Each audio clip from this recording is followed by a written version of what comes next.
Alright, to go over our ingredients for the green bean casserole, we're going to need about 2 pounds of green beans. We're going to need half of an onion chopped.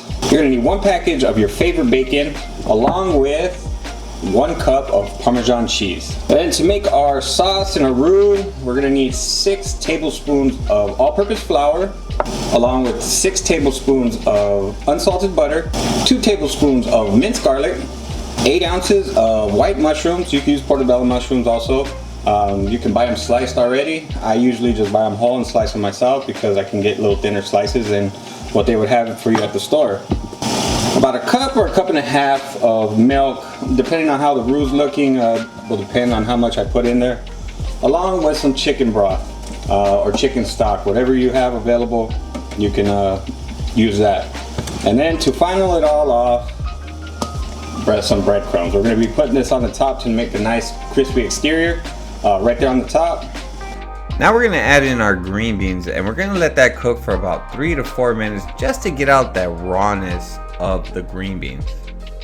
And to note on the green beans, you want to cut them about an inch or so. You want to keep in mind, you know, the serving, so that way when they actually scoop it, you know, you can get a good amount instead of having a really long green bean.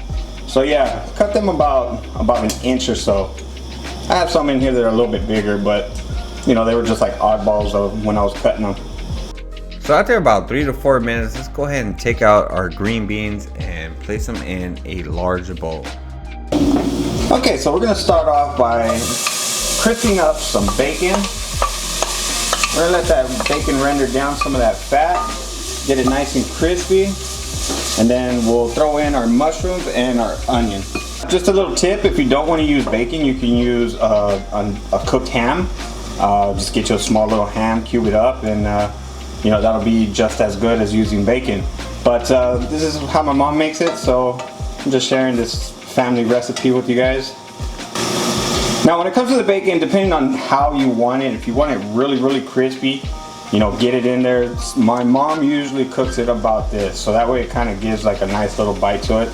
But I'm actually going to cook this a little bit more down. I want to get that crispy texture from the bacon.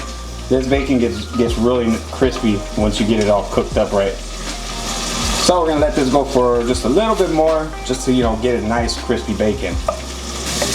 Alright, once you get the bacon to where you want it, let's go ahead and remove it. Like I said, on this part of, you know, how crispy you want your bacon, go ahead and cook your bacon to it. I've rendered a lot of that fat out of there, so yeah, this should be good. Alright, so we're going to lower the heat to about medium. You see all that goodness down in that pan? We're going to go ahead and deglaze our pan with some of these onions. Now we're going to go ahead and add in our mushrooms. We're going to let these cook down a little bit. I'm going to go ahead and add a little bit of cooking wine.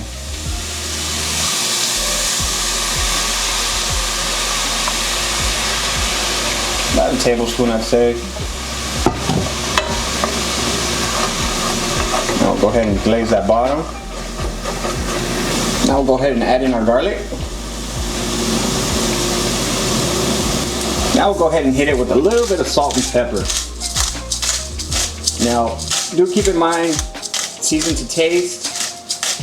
Some fresh cracked black pepper. Alright, go ahead and mix this together. Now we are going to remove this, and then we're going to do our sauce. And then once we get our sauce complete, then we'll put everything back together and just marry those flavors. But you just want to cook these down, you know, saute the onions, get the mushrooms nice and soft, and then we'll just put everything together and we'll just put it all in the oven and get it going. Now you just want to soften the mushrooms, not too long. Looks like everything's coming together. We already got our onions cooked. As you can see, the bottom of our pan is nicely deglazed now. And yeah, so once we get this done, we'll remove this and we'll make our sauce. And then we'll put everything together and get it in the oven. So now we're gonna make our sauce. We have our pan all the way low, about medium low. So now set your temperature to medium low. And we're gonna go ahead and allow some butter to melt. So now you're gonna set your stove to medium low heat and we're gonna melt some butter. Now you do want to keep this on low heat because you don't want your butter to burn. Let that sauce get some of those flavors from the stuff that we just cooked previously. Alright, so once we have our butter up to temperature, go ahead and slowly add in our flour. Now when you do this, you want to make sure you keep this whisk just constantly moving. Go ahead and add a little bit more, a little at a time. Just keep it going. Now we're going to let this cook for about 2 minutes or so. 2 to 3 minutes, just to cook out that flour taste. And depending on the color of the roux that you want, it really depends on how long you cook it. If you want it darker, you cook it a little bit longer.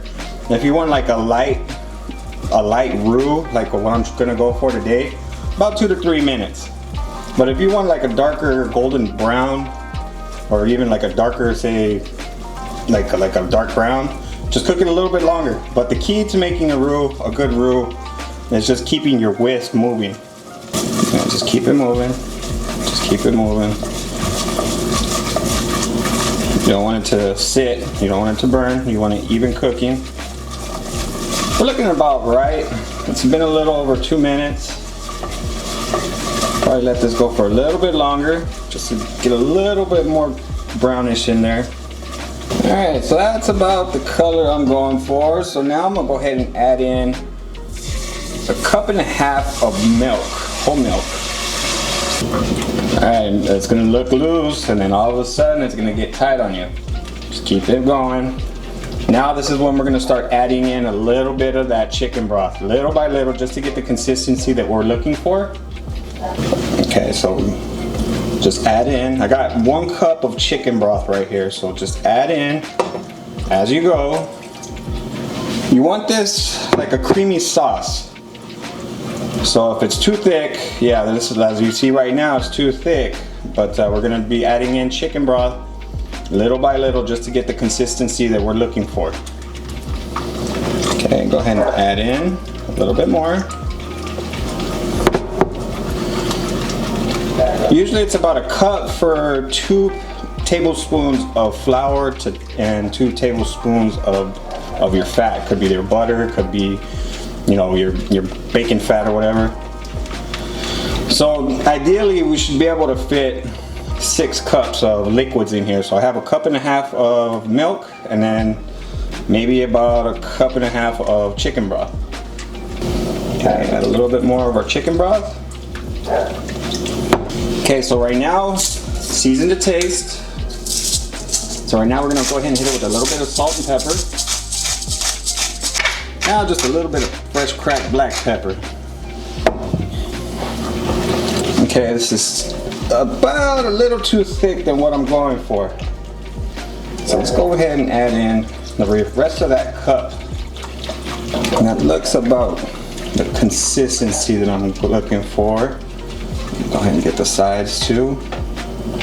Alright, so now that we got it a little bit loose, this Parmesan is actually going to thicken it up.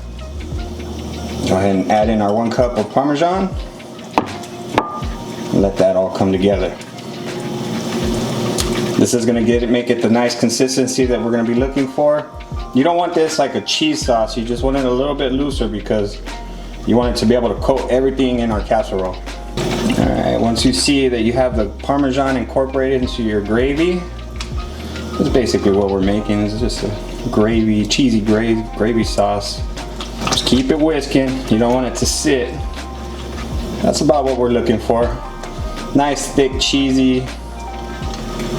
Even though my mom doesn't put Parmesan cheese, this is my little twist. Alright, go ahead and turn this off. Alright, so we're going to take our green beans and onion and mushroom mixture. Go ahead and put that in a large bowl. And do not forget the bacon. Add in your bacon. Man, this combination right here smells really good. Alright, now let's hit it with our sauce that we made. Alright, so let's go ahead and pour in that delicious sauce. You want to make sure you coat everything. For only putting 1 cup of Parmesan cheese, it actually has a really good cheese flavor to it. Alright, let's just go ahead and give everything a nice toss around. You know, make sure that you coat everything. with that sauce. Alright, they look good. Alright, so get you a baking sheet. I had a 9x13, but I think that is too small amount to do on a 9x13, so I have this 9x11, or actually less than that, probably like about 8x11. Yeah, it'll fit perfect on this one. Now, since mostly everything's pretty much cooked, we just really need to marry everything together. To finish this off, we're just gonna sprinkle just some breadcrumbs right there on top. And actually, you know what? A little bit of Parmesan cheese on top would sound nice. I think that would give it a nice crust right here on top. Yeah, you know what? I think just to appeal the texture, I'll go ahead and add a little bit of Parmesan cheese right here on top, guys. You can do this if you want to, you don't have to. So now that we have our green bean casserole already pretty much assembled, now let's go ahead and preheat our oven to 350 degrees. We're gonna let that go for about 15 to 20 minutes, and then we'll get this in.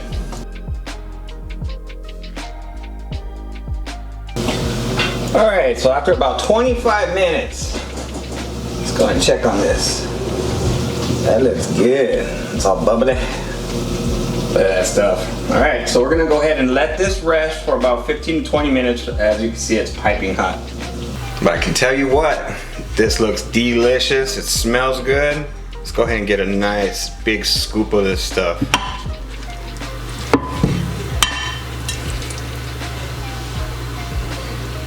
Get a nice serving of that. That bacon's coming through really good. There we go. This will be just for the taste test. Look at this goodness right here. This smells really, really good.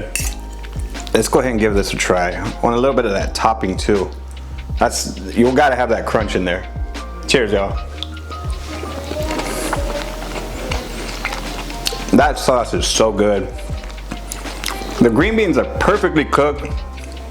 They still have a bite to it, but they're not soft like you would like green beans in a can. And they're not over crunchy like if they are raw. Really phenomenal flavors. This stuff is a must try. I think this is gonna be my go-to. Sorry, mama, I tweaked the recipe. Great combination. You guys gotta try this. As always, I'll leave a link in the video description and in the comment section so that way you can go to my website, cookingwithkirby.com, to get the full printable recipe. If you're new to my channel, consider hitting the subscribe button. That way you can see future videos just like this. Now, I have some other Thanksgiving recipes. They're really good. You should try them out. Hey, baby, try this out.